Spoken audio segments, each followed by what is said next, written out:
안녕하세요. 김성길 목사와 함께하는 GTS 말씀 묵상 시간입니다. 자, 오늘은 세 번째 주간의 셋째 날 묵상입니다. 오늘 묵상의 주제는 숨겨진 비밀 찾기가 되겠습니다. 우리들이 살아가는 세상의 대부분의 많은 것들은 숨겨져 있죠. 영적인 것도 육적인 것도. 문제가 생기면 답은 또 숨겨져 있죠.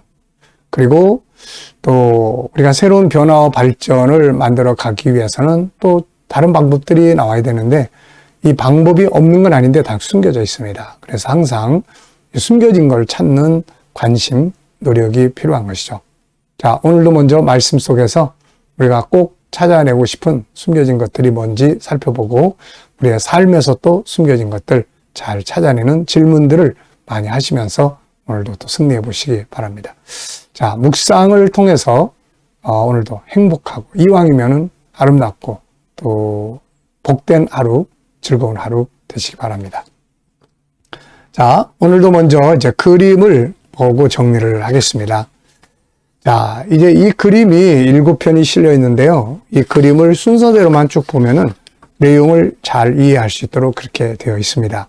맨 첫 번째 그림은 백성들이 돌 들어서 치려고 하는 그림이고, 그 다음에 이제 두 번째 그림은 불뱀이 나타나서 이들을 무는 이제 그런 그림이에요. 그리고 이제 세 번째 그림인 오늘의 그림은 이제 하나님의 명령에 따라서 이제 하나님께서 모세에게 이제 이들이 지금 구원을 받으려면은 놋뱀을 만들어 가지고 장대에 매달아 달아라 이런 말씀을 하셨죠. 그래서 모세가 이제 급하게 장대에다가 놋뱀을 만들어서 매달아 놓습니다.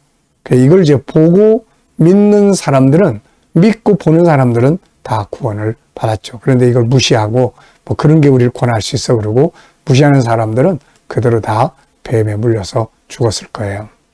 자, 제목이 붙어 있습니다. 모세가 만든 불뱀을 보는 사람들은 모두 구원을 받았다.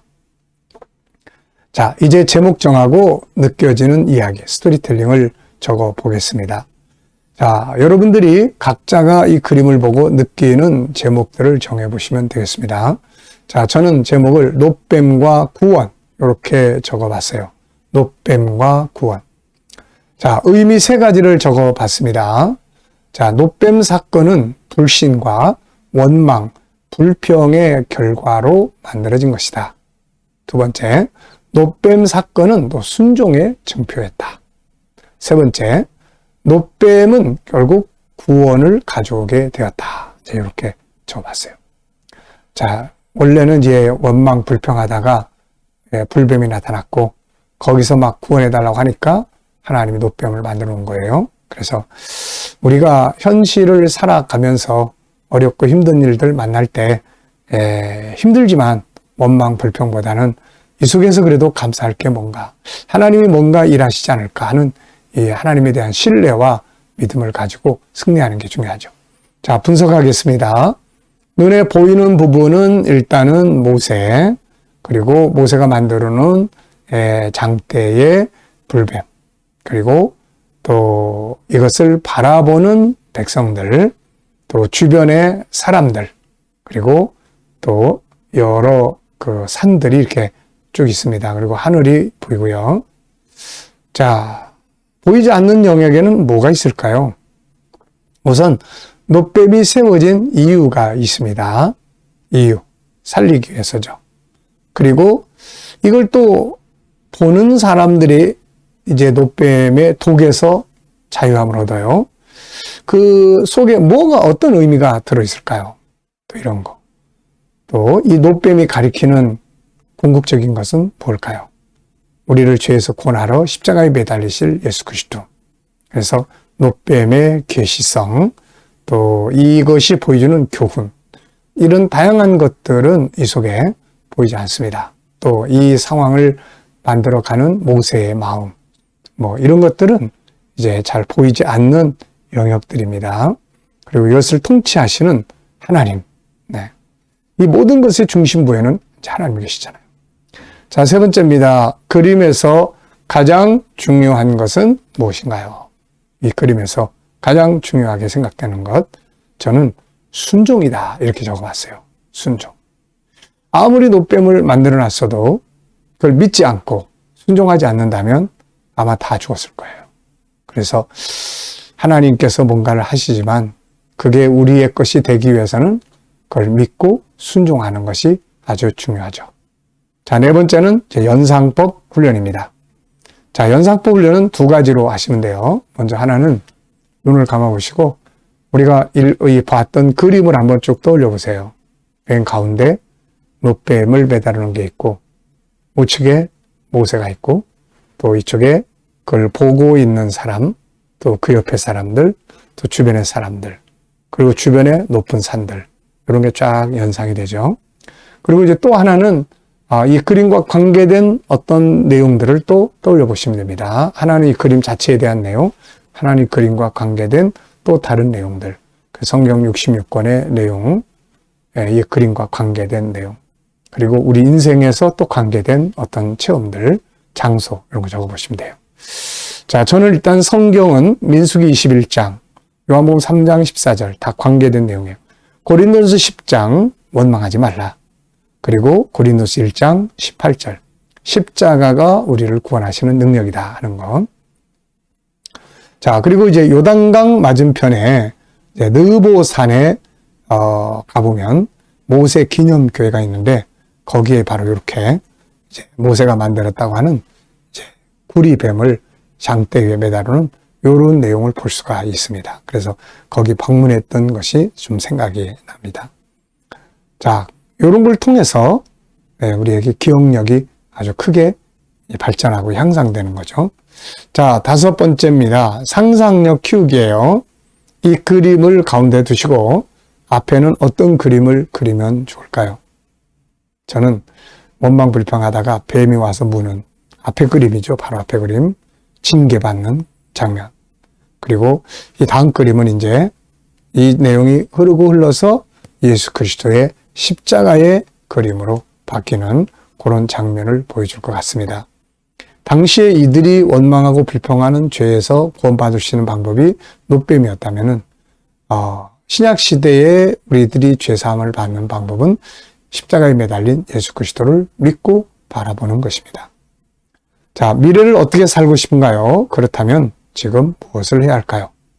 자, 또 미래에 살고 싶은 내용들을 한번 쭉 적어보시고 그리고 그 내용을 또 하나님 앞에 한번 기도해 보시고 또 지나가 보시기 바랍니다. 자, 오늘 본문 말씀 요한복음 3장 14절로 18절까지의 말씀을 또 읽어보겠습니다. 모세가 광야에서 뱀을 든 것 같이 인자도 들려야 하리니 이는 그를 믿는 자마다 영생을 얻게 하려 하심이라. 하나님이 세상을 이처럼 사랑하사 독생자를 주셨으니 이는 그를 믿는 자마다 멸망하지 않고 영생을 얻게 하려 하심이라. 하나님이 그 아들을 세상에 보내신 것은 세상을 심판하려 하심이 아니요 그로 말미암아 세상이 구원을 받게 하려 하심이라. 그를 믿는 자는 심판을 받지 아니하는 것이요 믿지 아니하는 자는 하나님의 독생자 이름을 믿지 아니하므로 벌써 심판을 받은 것이니라. 아멘. 자, 우리가 말씀을 읽을 때는 전체를 이렇게 읽기도 하고 단어 하나하나를 좀 묵상하면서 또 이렇게 깊이 생각하면서 또 읽어 가시면 좋습니다. 특히 입으로 읽고 또 눈으로 읽고 그리고 생각으로 읽는 것이 또 참 중요한 일이죠.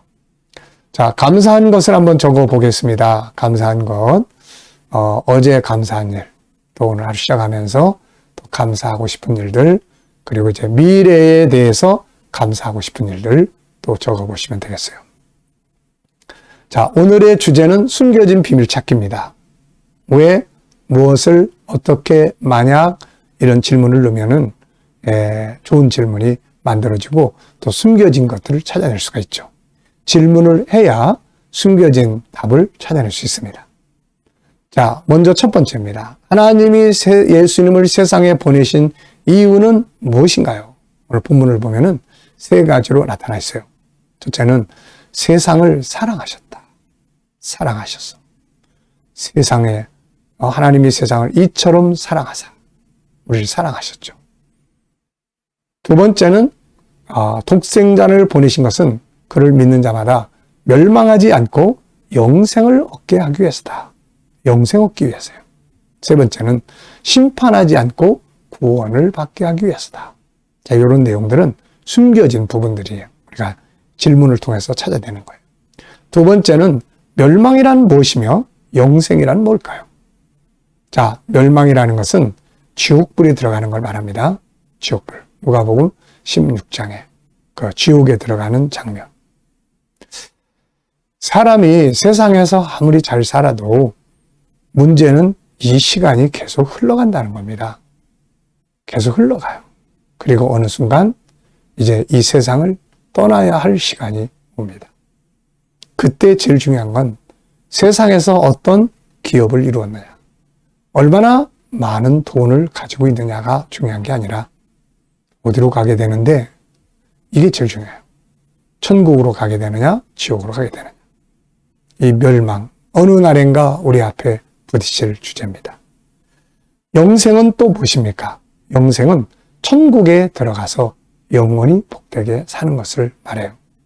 지옥에 가도 영원히 살고 천국에 가도 영원히 삽니다. 그래서 영생이라는 말 속에는 천국이 들어있고 우리가 누릴 영원한 재산, 기업이 예비되어 있고 영원히 살게 되는 몸, 우리 인간이 고민하는 게 죽음에서 해방되는 거잖아요. 근데 이때는 영생의 몸으로 변화가 되는 겁니다. 자, 우리 모두는 다 여러분들은 어디에 가고 싶으신가요? 여러분들의 자녀들은 어디로 가고 싶은가요? 갔으면 좋을 거가요. 다 구원받아야죠. 요즘에는 옛날에는 제가 젊었을 때는 세상을 떠나는 분들이 주로 내 세대가 아니고 부모 세대였어요. 근데 지금은 이제 부모 세대는 거의 다 돌아가셨고 이제는 함께 일했던 사람들, 함께 사명을 감당했던 사람들이 다시 말하면 내 세대가 하나씩 가는 모습들을 듣게 되고 보게 됩니다. 이제는 벌써 시간이 이렇게 된 거죠. 예, 우리가 아무리 오래 살아도 90살, 100살 이렇게 되면은 이제는 가야 할 시간이 돼가는 거죠. 이럴 때 우리가 천국에 대한, 영생에 대한 확신을 가지고 살면 이게 얼마나 감사하겠어요, 이게 아주 축복입니다. 세 번째입니다. 예수님이 우리를 심판해서 구원하시려고 하신 일은 뭘까요? 바로 십자가 위에다가 자기를 매달리시는 거죠. 못 박혀서 피 뿌리고 온몸에 다 찢겨나가고 대신 십자가에 죽으신 거예요. 이걸 대속이라고 합니다. 이 대속은 기독교밖에, 예수께밖에 없는 거죠. 자, 네 번째입니다. 이제 그분이 나에게는 어떤 분인가요? 항상 여러분들한테 이 질문 자주 하잖아요. 예수 그리스도 그분은 나에게는 어떤 분인가요? 자, 저는 5가지의 관계를 이야기를 합니다. 첫째는 나의 구원자이시고, 두 번째는 나의 상담자이시고, 세 번째는 나의 리더자시고, 네 번째는 나의 치료자시고, 다섯 번째는 나의 하나님이시다. 여러분에게 예수 그리스도는 누구신가요? 한번 생각을 해보시고 적어보시기 바랍니다. 자, 15절에 질문 만들어 보게요. 이는 그를 믿는 자마다 영생을 얻게 하려 하심이라. 자, 하나는 말씀에서의 질문, 또 하나는 나의 업무나 공부에 대한 질문을 만들어 보는 겁니다. 질문이 있어야 변화도 있고 발전도 있으니까요. 자, 첫째, 본문에서 만든 질문이에요. 영생이란 무엇인가? 자, 영생은 천국에서 영원히 산다고 그랬죠. 근데 여기에 4가지의 특징이 있어요. 우선은 영원한 나라. 어디에서 영원히 살 거냐? 지옥에서 영원히 산다. 나 거기 안 가. 이 요양원 같은 데 가보면 참 마지막 시간을 보내는 분들이 안타까운 모습들을 많이 봐요. 그런 데서 영원히 사는 게 과연 좋을까? 천국에서 가장 좋은 곳에서 영원히 살아요. 그 다음에 병든 모습으로 영원히 살아? 이것도 별로 안 좋은 거죠. 그래서 변화된 몸, 완전한 몸으로 영원히 살아요. 뭘 가지고 또 영원히 사는데 나를 위해서 예비된 하늘의 기업들을 내가 누리면서 영원히 살게 되는 겁니다. 자, 시간은 얼마만큼 사는데 말 그대로 영원토록 살게 되는 거죠. 자, 나의 업무에 대한 질문을 적어봤습니다. 나의 업무 가운데 가장 즐거운 것은 무엇인가? 네. 내가 하고 있는 업무, 이 목회, 저는 목회, 또 뭐 다양한 일들을 이 안에서 하고 있습니다. 이 중에서 제일 즐거운 일. 여러분들도 여러분들의 업무에서 제일 즐거운 일이 뭔지, 제일 힘든 일이 뭔지, 힘든 일을 즐겁게 만들 수 있는 방법은 또 무엇인지, 이런 질문을 해보시고 한번 생각을 해보시기 바랍니다. 저도 제가 제일 좋아하는 업무 2가지를 적어봤어요. 네, 세미나, 말씀 전해주는 거. 난 이게 너무 좋아요. 그리고 상담을 통해서 사람이 심령이 치유되고 이런 거 보면은 막 정말 예수님이 죽은 자를 살리신 것 같이 너무 기쁘고 즐겁습니다. 자, 또 하나의 질문을 적어봤는데요. 더 발전해야 할 영역은 뭔가? 이것도 좀 적어봤어요. 내 업무 가운데서 더 발전해야 될 영역은 무엇인가? 자, 오늘도 이제 묵상하겠습니다. 묵상하실 때는 큰 덩어리 3개. 첫째는 본문을 생각해 보시고요. 모세가 광야에서 뱀을 든 것 같이 인자도 들려야 하리니 이는 믿는 자마다 영생을 얻게 하려 하심이니라. 이렇게 쭉 생각해 보시고. 2번째는 자, 7가지 주제. 전체 생각 속에 그리기. 그리고 중요한 거 찾기, 그리고 숨겨진 비밀 찾기, 하나님의 관점으로 세상을 보기, 그 다음에 또 관계에 성공하기, 나와의 관계, 다른 사람과의 관계, 업무나 환경과의 관계, 그리고 배우고 응용하기, 함께 나누기. 이거 이제 중북상 생각하시고. 그 다음에 3번째는 이제 오늘 하루 동안 내가 이제 해야 될 큰 덩어리는 나의 비전, 그 다음에 해야 될 일들, 그리고 만날 사람. 그리고 이제 주님 앞에 물어보는 거예요. 주님, 저의 비전을 어떻게 생각하십니까? 더 수정해야 될 부분 없나요? 주님, 오늘 이 업무를 처리하는데 어떤 자세로 하면 좋을까요? 주님, 오늘 이 사람 만나서 뭐 어떤 자세로 이야기를 하면 좋을까요? 그리고 기다려 보십시오. 그럼 뭔가 떠오르는 게 있습니다. 이걸 영감이라고 하는데 오늘도 이 영감을 가지고 살면 행복하게 살 수 있습니다. 자, 오늘도 좋은 하루, 행복한 하루, 승리의 하루 되시기 바랍니다. 자, 기도하고 마치겠습니다. 주님 감사합니다. 오늘도 묵상으로 또 하루를 시작합니다. 네, 나가는 길이 복되게 하시고 오늘 하루도 승리하게 하여 주옵소서. 우리 자녀들, 친척들, 동료들 중에 믿지 않는 자들 다 주께 돌아와 구원받게 하여 주시고 오늘도 우리 자녀들과 성도들의 직장과 사업장이 복되게 하시며 새로운 일터를 구하는 자들에게는 좋은 일터들이 예비되게 하여 주시옵소서. 치료받는 교우들에게는 치유의 능력이 더 강하게 역사해 주시고 나라를 통치하는 자들에게 지혜를 주셔서 대한민국 바르게 이끌어가게 하여 주시고 오늘도 세계 곳곳에 있는 선교사님들과 저들의 사역 가운데 함께 역사하여 주옵소서. 오늘도 준 영감을 가지고 복된 하루, 승리 하루 되게 하여 주옵소서. 감사하며 예수님의 이름으로 기도하옵나이다. 아멘.